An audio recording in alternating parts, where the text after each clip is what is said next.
the attack on your unit 9 years ago, the name Big Boss has become known the world over. What do you mean? Those of your men who survived traveled far and wide. They fought throughout the world. In fact, they're part of the reason we have all these PFs now. Every one of them suffered their own phantom pain from losing you. Talking about you wherever they went helped to heal their wounds. Your actions and words, your legend, has been told on every battlefield they've set foot on. Obviously, as the tales have spread, the truth's been distorted, painted over. Big Boss sacrificed himself to show us the threat that Cypher poses. He sounded a warning, so it goes. A warning? Too much power destroys the hands that hold it. Apparently, you chose to be a living example of that. I never said any of that. The moment any truth is passed on, it starts turning into fiction. The problem is, fiction inspires people more than facts. To the world, you're now the legendary mercenary Big Boss. The lessons you've taught the PFs are the reason they're so widespread. They're the reason they've survived. And you know what they all aspire to? To one day go nuclear, just like you did, and stand up to Cypher. Of all the stupid things you could do. They'll never understand what you really wanted. Heroes are misunderstood. It takes a man of the same caliber to understand what drives them.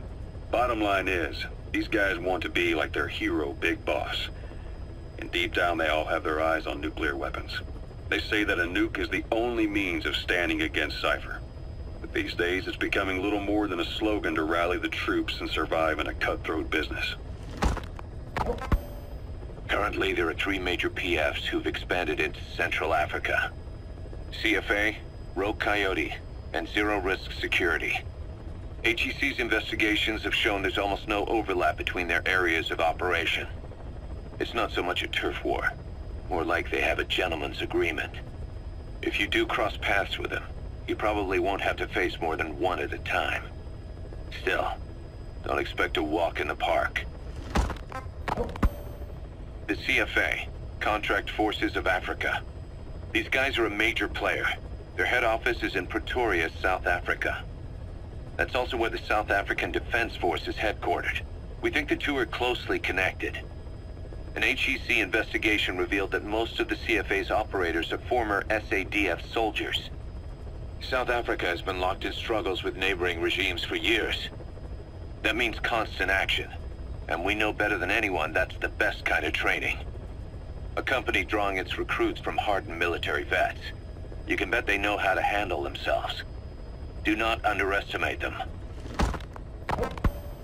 Within the CFA is a company of soldiers made up mainly of locally hired operators. They speak Afrikaans to communicate with personnel from the CFA. But if you notice any speaking the local language, that's them.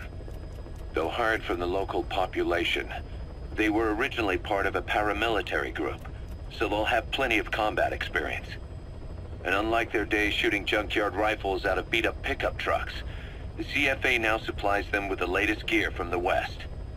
On top of that, they've been combat trained by the South African Army. All that adds up to a much stronger fighting force. So don't brush them off. Look at the Angola-Zaire border region. The east bank of the Munene River in particular. It's a microcosm of a problem that stretches all across Africa. There's a civil war going on in Angola, fought between the government MPLA and the Western-backed UNITA. Zaire is still a dictatorship under President Mobutu, but numerous uprisings have broken out in its remote regions. With all the trouble elsewhere keeping their hands full, neither government has control over their side of the border. They depend on militias and PFs, as do the rebels. Government forces, guerrillas, militants, groups of all shapes and sizes hawk whatever resources they can to hire PFs. Conflict brings PFs. PFs expand the war zone, and more conflicts erupt in a continuous chain reaction. Sounds like our kind of work. Mother Base could grow by leaps and bounds. Hard to believe how many of those bipedal weapons have popped up around Africa. When did that start? No more than 6 months ago. Didn't really hit me until I came here. They're not supposed to be in use yet. Emmerich says they were still doing the last round of fine-tuning. The doctor has no idea. His research has already hit the black market. Both sides of the Iron Curtain will have it by now. Even so, they're spreading much too fast. Sure, the walker gears can operate in any terrain. Their mobility's just as good in the jungle as it is in the desert. That would come in handy in a place like Africa. They are modules that can one day be used as nuclear weapon systems. And with that in mind, the numbers are way too large. There must be another reason they're so widespread. Like what? It's all about needs. To small-time outfits like most of these private forces, this product is a dream come true. Hell, it goes beyond PFs. This is the ultimate weapon, the forbidden fruit, for anyone with an enemy to fight and people to defend. The nuclear deterrent. Exactly. Sounds familiar, huh? PFs are all operating off your playbook. You created these times. But could this be the new weapon in Africa that Emmerich talked about? If it is, why is Cypher letting everyone and his brother get their hands on one? What comes next? Selling nuclear weapons in the open? Making them public property? Why don't they give that a try? Then the next war really will be fought with sticks. Right. The man we're dealing with isn't foolish enough to make a suicide pact with the world. So, what is Cypher really up to? Zero-risk security aren't as hardcore a military outfit compared to the other two PFs in this region.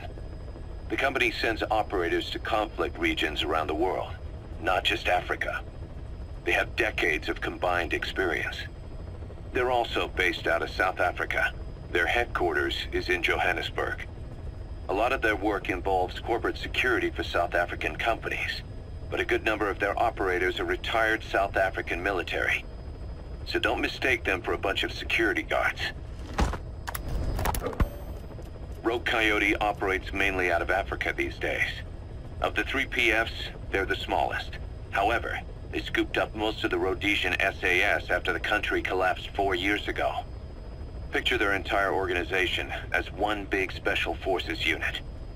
With Rhodesia a British colony, the Rhodesian SAS had its origins in 22 SAS Sea Squadron.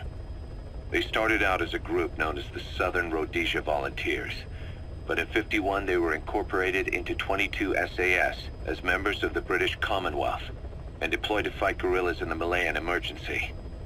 Even now, 22 SAS keeps the Sea Squadron designation empty in recognition of their service. In a way, you could say the SAS almost makes up the core of Rogue Coyote.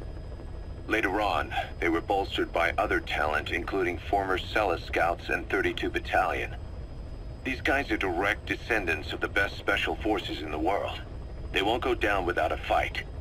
Don't get careless. Kunganga Mine. A civil war's been going on in that region for the last 20 years. It's being fought by what are now two ethnic groups, the Buta and the Mbele. Originally, you could barely tell them apart, but the reason for the current armed conflict goes back to World War I. After the war, their land was colonized by a European power, and it decided to give local control to the Buta. That split the two groups into rulers and subjects, laying the foundations for an inevitable civil war. The friction between them remained even after they won independence from Europe. The Buta are holding on to power to this day, and the Mbele rebels continue to fight back.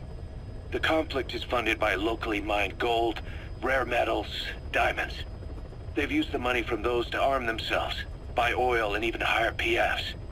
The Buta administration owns the mining rights to Kunganga Mine.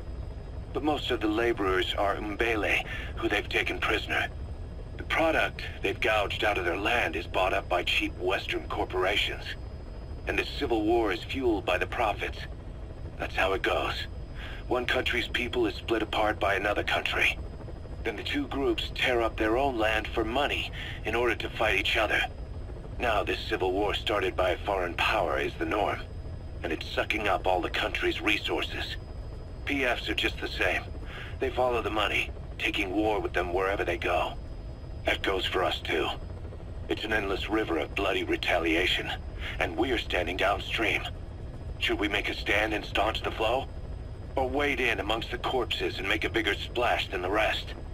We'll follow your lead, boss.